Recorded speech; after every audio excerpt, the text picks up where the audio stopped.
Tonho, você se lembra da vacina Pfizer? Sim. Que era 98% de... Ele ficou... Nos 2%. Nos 2% você ficou vivo. É isso mesmo, Tonho? É 2%.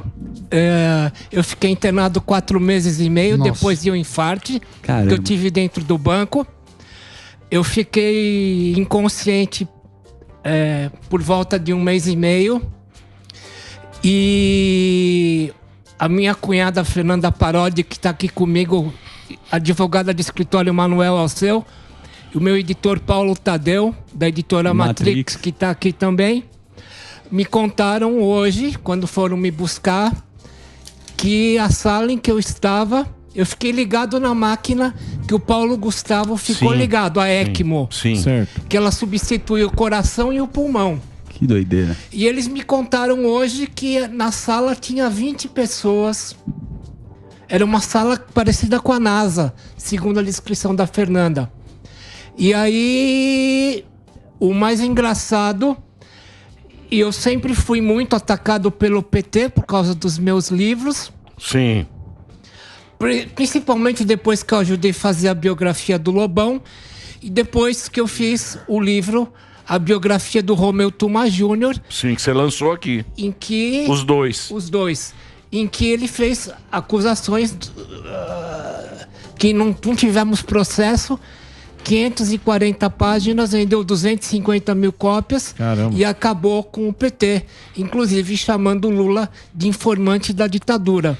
Quer dizer, eu vinha sendo atacado pela esquerda já há algum tempo. Eu lembro. Tanto que o ano passado morreram de AVC meu pai e meu irmão, em curto espaço de tempo, e sites patrocinados pelo PT colocaram a seguinte notícia: jornalista que divulgou a tomografia de Dona Marisa, porque eu dei sozinho a tomografia. Eu me lembro. Antecipando que ela ia morrer. Me lembro. Jornalista que deu a tomografia de Dona Marisa, que morreu de AVC, tem o seu pai e seu irmão mortos por AVC. Como se fosse uma vingança divina, um castigo. a pedido do PT. Meu Deus. E agora, quando eu tive infarte, o mesmo sites petistas colocaram: jornalista que divulgou a tomografia de Dona Marisa está entubado entre a vida e a morte. Nossa. Como se eu tivesse... PT tivesse castigo. Uma conversa direta Deus, com exato, Deus. Deus é comunista. Deus é comunista. E aí, uma novidade pra mim, eu comecei a ser atacado pela direita evangélica bolsonarista. Mas isso é bom. Putz, mas então você já está fazendo tem alguma muita coisa gente. certa. Se os dois Tem estão muito atacando. ataque. E Emílio, começaram os ataques assim. O motivo, o estopim do... Eu sempre acreditei num Deus matemático. Se você pegar toda a forma de vida de um ser humano a uma concha passando por uma formiga, toda a vida viva cresce na proporção de raiz de 5 mais 1 sobre 2. Sim. Que é o chamado número áureo. Isso. Então você vê que o vórtex da tua impressão digital, ele faz o mesmo movimento dos gases de expansão Fibonacci. na Via Láctea. Isso. Tudo tem o Fibonacci. Então eu acredito no Deus matemático. O Einstein falava: My lieber Gott, würfelt nicht mit der Welt. Traduzindo? Meu querido Deus não joga dados com o mundo. Isso. E eu sempre acreditei Ele no Deus achava que não matemático. existia aleatoriedade, né? Essa frase. Exatamente. Ele mesmo, Einstein era Pô, ateu, mas ele falava, é emocionante. Não, ateu nada. Dessa experiência, eu imagino, de 14 livros que você escreveu. Com número. Não, Emílio. É muito fácil. A cabala é matemática, a religião tem números, tem uma simbologia, eu acredito. profissional, Nada de matemática. Tem sim. Eu tô lá e a gente sabe Física. os números, meu amor. Deus é foda. Porque Deus faz um negócio. Nossa, a mesma frase. Deus, ele faz um negócio. O que foi? Não orna a mesma frase dessas duas palavras. Orna, você vai entender por quê, 100% gordão. palavrão, Você vai entender por quê. Um palavrão. Porque Deus, ele faz um negócio para a humanidade. Porque a gente não consegue entender Deus porque a gente é uma parte do todo. Sim. Certo? Que O que a gente faz? Isso. Não, a gente é humano, mas você faz parte de tudo. Só que Deus, muito sabichão, certo, ele joga para a humanidade um negócio chamado talento. Boa. Então eu tenho nessa mesa aqui a presença De quem? Do Tonholi. Um talento. O melhor jornalista investigativo do mundo. Sem ele dúvida. não sabe por que ele é. Nós temos aqui Samidana, Gênio. genial economista. Quem Você escolheu? tem o Albert Einstein no mundo, aí você fala, mas esse Einstein deve ter estudado pra caramba. Você tem um Chopin tocando piano, Bonito. você tem um Pelé jogando... Você tem talentos espalhados no mundo inteiro. Você fala, quem é que fez esses caras? Por que ele é assim? Não tem nada mais lógico do que isso. Não adianta somar. Você acha que você é o quê? Você Fazer estudou? 2 mais aí eu 2. Eu estudei muito Emílio. mais que você. Eu comecei- E você é um gênio.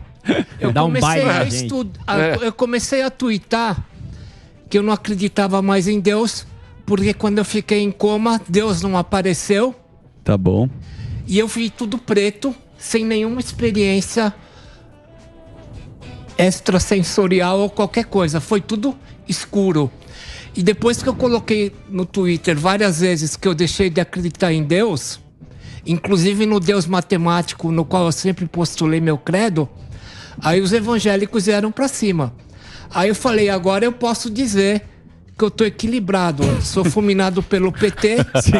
Mas calma lá. A sua experiência foi uma escuridão, porque você tem 14 livros e normalmente quando o cara passa por essa experiência, às vezes quando cai um avião o cara sobrevive, ele vem com uma história, pode ser Deus, fé. Essa experiência não te trouxe uma possibilidade? Nada? Nada. É a primeira vez que eu pego um cara que tem... Zero. Zero. Tudo escuro. Tudo escuro. Um Tudo blackout total. Mas você tem a memória exata, porque imagina que a memória deve ser muito afetada. Né? Nada. Você não sabe o que Nada. é dia, nada.